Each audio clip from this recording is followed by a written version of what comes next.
Throughout history, certain books were deliberately removed from the biblical canon, texts that once held great authority among early believers, now hidden from common knowledge. In this video, you're about to uncover 10 banned books, scriptures that not only challenge what many people have been taught but directly mention and involve Black people in ways most churches never acknowledge. You'll hear names and places rooted in Africa. You'll see ancient roles of Black prophets, priests, warriors, and even messianic figures whose presence was erased from religious history. These are stories, genealogies, and entire narratives that center Black identity as part of the divine story. Expect to confront centuries of suppression. These books didn't disappear by accident. They were removed because they threatened the power structure of colonial religion. They exposed truths that couldn't be controlled. They revealed racial identities in holy spaces, painted in the image of God. And for that reason, they were labeled heretical, forbidden, and lost to time, until now. We'll break down each banned book, show you how Black people were portrayed, the historical evidence that backs it up, and why religious leaders throughout time tried to make sure you never saw them. This is not about speculation, it's about hidden truth, suppressed history, and scriptural references that never made it to your Sunday sermons. You'll walk away with a deeper understanding of what was removed, who it empowered, and why you were never meant to know. Let's get started. 1. The Book of Enoch. The Book of Enoch is one of the most mysterious and forbidden writings ever removed from the Bible. It tells the story of Enoch, the man who walked so closely with God that he was taken into heaven without dying. But what's hidden inside this book is far more powerful than most people realize, and maybe that's why they banned it. Enoch saw things no one else saw. He was shown secrets of heaven, the fall of angels, and the birth of giants. He spoke with angels face to face. But one of the most shocking things about this book is where it all takes place. The land described, its rivers, mountains, and people, matches the ancient regions of Africa, especially Ethiopia. Even the Ethiopian Bible still includes this book, while the rest of the world tried to bury it. So why would they do that? Because Enoch shows us that divine encounters, angelic visitations, and holy visions happened on African soil. It places the roots of godly wisdom in a Black land, among Black people. It tells us that the beginning of sacred knowledge started where modern religion said it couldn't. And the deeper you go into Enoch's story, the more you realize this book wasn't banned because it was too strange. It was banned because it was too real. It told the truth about a people the world tried to erase from holy history. More on the Book of Enoch will be covered in the future, so like and subscribe now, so you don't miss out. 2. The Testament of Solomon. The Testament of Solomon is a hidden book that most believers have never heard of, but once you read it, you'll understand why. It claims to be written by King Solomon himself, the wisest man who ever lived, and it reveals secrets that shake the foundation of what we've been taught about demons, angels, and ancient power. But here's the mystery.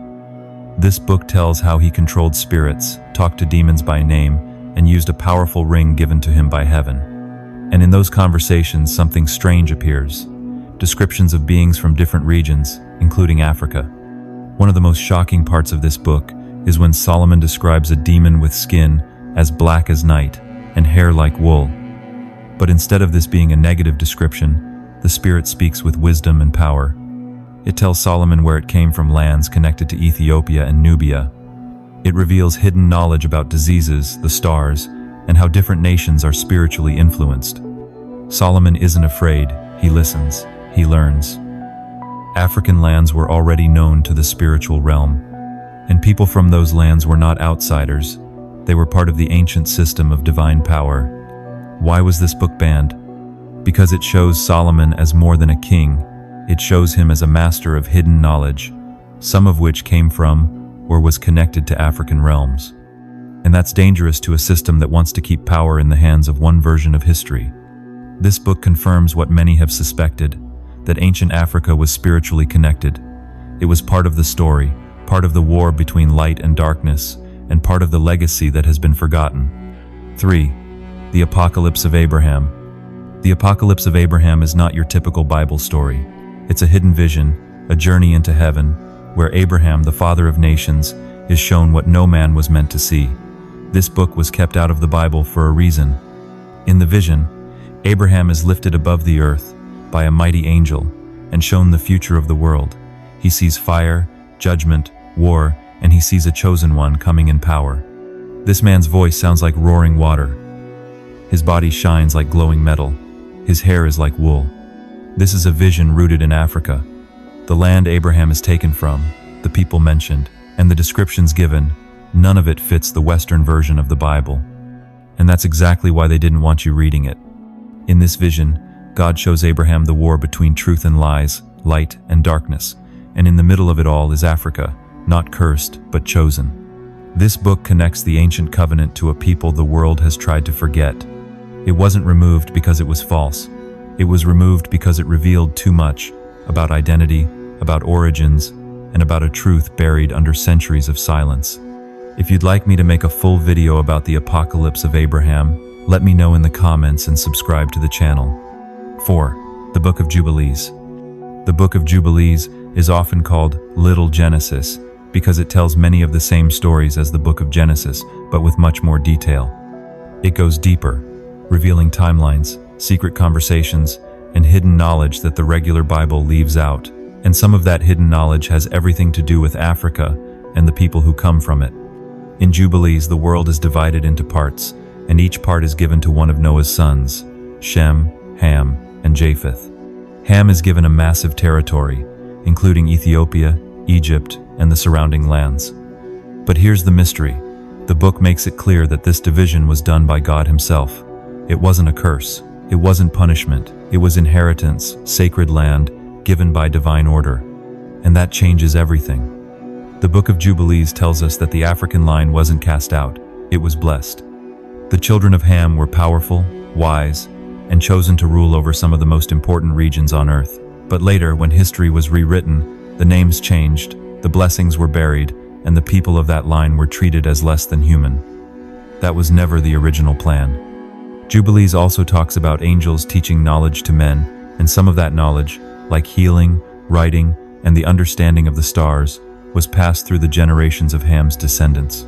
It paints a picture of ancient African wisdom that predates many modern civilizations. So why was it banned? Because it shows that black people were never on the outside of God's plan, they were right in the center. And it confirms with names and places what many today are still trying to deny, that Africa holds divine history. More on this book will be discussed in the future. Subscribe so you don't miss out. 5. The Book of Tobit. The Book of Tobit is one of the most overlooked texts ever removed from the Protestant Bible. It was once part of the original Septuagint, the Greek translation of the Old Testament, and it still exists in the Catholic and Ethiopian Bibles. But most Christians today have never heard of it. Why? Because this quiet little book hides a powerful connection to angelic encounters, divine healing, and African ancestry. The story follows Tobit, a righteous Israelite living in exile, but it's not just about him, it's about his son, Tobias, who goes on a journey guided by a mysterious stranger. That stranger turns out to be the angel Raphael. Along the way, Raphael teaches Tobias secret spiritual knowledge, how to cast out demons, how to protect a household, and how to bring healing using natural remedies. But here's where the mystery deepens. The places mentioned in the Book of Tobit are not all in Israel. Some are in Egypt, some near Cush. The names and travel routes used in the book link to ancient African trade paths, showing how far the people of God had spread and how connected they were to the surrounding African world. The Book of Tobit also describes Tobit as a man of deep righteousness who keeps the law of Moses while living far from the temple. So why was it banned? Because it suggests that God's protection, wisdom, and angelic presence were not limited to Israel or to Europe, but were alive and moving among people in Africa, and that healing came not just from Jerusalem but from forgotten households along African routes. 6. The Book of Jasher. The Book of Jasher is one of the most mysterious texts ever mentioned in the Bible, but never included in it. You'll find references to it in Joshua 10 verses 13 and 2 Samuel 1 verses 18, yet the book itself vanished from most Bibles. Why? It goes back to the beginning, telling the lives of the patriarchs, Abraham, Isaac, Jacob, with detail that changes everything.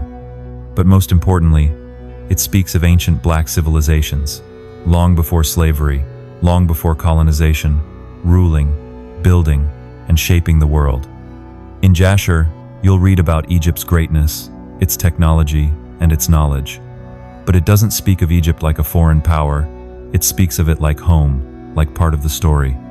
And the kings and warriors who appear in Jasher often carry African names, traits, and customs. There's even a hidden story in Jasher about when Abraham was thrown into a fiery furnace by King Nimrod, a powerful black king. Yet God saved Abraham, not from a white empire, but from the fire of an African throne. And still, Nimrod is described as a mighty man, showing that black kings were not villains or background characters, but major players in the story of God. So why was the Book of Jasher kept out? It proves that early biblical power and divine encounters didn't happen in Europe, they happened in African lands, among African people. And it speaks of a forgotten past that modern religion wasn't ready to face. But the book still speaks, and those who read it will begin to see, this story was never meant to exclude you. You were always part of the plan. 7. The Ascension of Isaiah. The Ascension of Isaiah is unlike any book you've ever read. It doesn't just tell a story, it pulls back the curtain between heaven and earth. In this hidden book, the prophet Isaiah is taken up through the layers of heaven, and what he sees is both divine and dangerous. So dangerous, in fact, that this book was banned. In the vision, Isaiah watches the coming of the Messiah. He sees how evil forces on earth will try to stop him. But what's hidden in this book is not only prophecy, it's identity. Isaiah describes the Messiah before he is born, and what he sees sounds strangely familiar to another mysterious passage in Revelation. A man with hair like wool, a voice like thunder, and skin like polished metal. These aren't features from European art. They are ancient African traits. Isaiah is shown how these truths would be covered up. He sees corrupt leaders trying to change the message. He sees deception entering the world. He's even warned that future generations will forget what he saw unless the truth is guarded. But the mystery doesn't end there. The heavenly realms Isaiah travels through, some of them are described in ways that match ancient African spiritual traditions, forces of nature, heavenly gates, and divine music unlike anything from Europe. So why was it removed? Because the Ascension of Isaiah not only revealed the nature of heaven, it exposed the lies of men. It showed that the Messiah's appearance didn't match the image sold to the world. It revealed that truth had been hidden beneath layers of culture, politics, and power. And Isaiah saw it all coming, before it ever happened. 8. The Apocalypse of Moses. The Apocalypse of Moses tells the story of Adam and Eve, but not the version you've heard before. This is the raw, unfiltered account of what happened in the garden and after it, from Eve's own point of view, and buried within it is a truth the world was never meant to see. This book tells us that after the fall, Adam and Eve lived a long time on the earth. They wept, they labored, and they begged for mercy. But here's where it gets mysterious. The land where they lived, cried, and died, it wasn't in Europe. The rivers, the trees, the mountains described, it all matches ancient Africa. The book even mentions Ethiopia by name as part of the original world before the fall. But that's not all. In this version, Eve is not silent. She reveals what the serpent looked like and how he tricked her. She also describes the angelic beings who visited them after they were cast out, and their appearance doesn't match the soft, pale images we've been taught. One angel, described as fiery and full of light, comes from the east, glowing like the sun, speaking in thunder. The Apocalypse of Moses was banned not because it contradicted Genesis, but because it completed it. 9. The Gospel of the Egyptians. The Gospel of the Egyptians is a hidden text that almost no one talks about. It was buried for centuries, and when it was finally discovered among the Nag Hammadi scrolls in Egypt, it shocked the world. This book holds mysteries most churches aren't ready for, visions of the beginning of time, divine races, and holy names never spoken from modern pulpits. But here's the most hidden truth. It connects early Christianity directly to Egypt, a land of deep spiritual power, long before it was ever colonized. It presents it as a sacred land, where divine wisdom was kept, where angels once walked, and where secret knowledge flowed like water. The book speaks of a mysterious figure called the Great Invisible Spirit. It reveals how creation came from light, and how a divine order of beings, many of whom carry African traits, was formed to guard the truth. The names of these beings are not European. They sound like something from ancient African mystery schools, powerful, strange, and deeply spiritual. One of the most chilling parts of this gospel is its prophecy. It says the truth will be lost, covered by systems of power, and only revealed again in the last days. Why was this gospel banned? Because it destroys the lie that holiness started in Rome or Greece. It puts the earliest roots of divine revelation back in Africa, not as a footnote, but as the source. It tells us that long before the West claimed Christianity, Egypt was already holding the light. And that's what made it dangerous. 10. The Book of the Cave of Treasures. The Book of the Cave of Treasures is an ancient text that claims to hold the full history of mankind, starting from Adam and ending with Christ. But what makes this book different is the treasure it hides beneath its name. It maps out the sacred bloodlines and locations of the people chosen by God, and many of those places, they're in Africa. The book says that after Adam and Eve were cast out of Eden, they were buried in a sacred cave. This cave, guarded and honored for generations, became a secret vault of knowledge. In it were kept the items from the garden, gold, spices, holy oil, and writings passed down from Adam to his children. But here's the mystery. The lands where this cave is said to exist are in the regions once ruled by Cush and Ethiopia. The rivers mentioned in the book flow through ancient African kingdoms. The names and directions point south, not north. The Cave of Treasures also tracks the line of Noah's son Ham, whose children filled the lands of Egypt, Sudan, and beyond. But unlike the modern version of the Bible, this book doesn't curse them. It honors them. It speaks of their greatness, their gifts, and their role in carrying divine knowledge. Even the Magi, the wise men who came to see baby Jesus, are described here not as random foreigners, but as descendants of ancient priest-kings who had studied the stars from African lands. These were not outsiders. They were guardians of prophecy. So why was it banned? Because this book tells a very different story than the one the world was taught. It says the roots of godly knowledge were hidden in the caves and mountains of black lands. It says that spiritual treasure was passed down through African bloodlines. And it says that the true history of salvation was never European to begin with. Now that you've seen all 10 of these banned books, ask yourself, why were the voices of prophets, visionaries, and eyewitnesses silenced, especially when so many of them pointed directly to Africa? These books weren't removed because they were confusing. They were removed because they revealed too much. They exposed a spiritual lineage rooted in lands and faces the world wanted to erase. But now, those truths are resurfacing. If there's a specific book from this list you'd like me to go deeper into, reveal mysteries and truths, let me know in the comments below. I'll uncover it for you. Don't forget to subscribe to the channel, because this is only the beginning.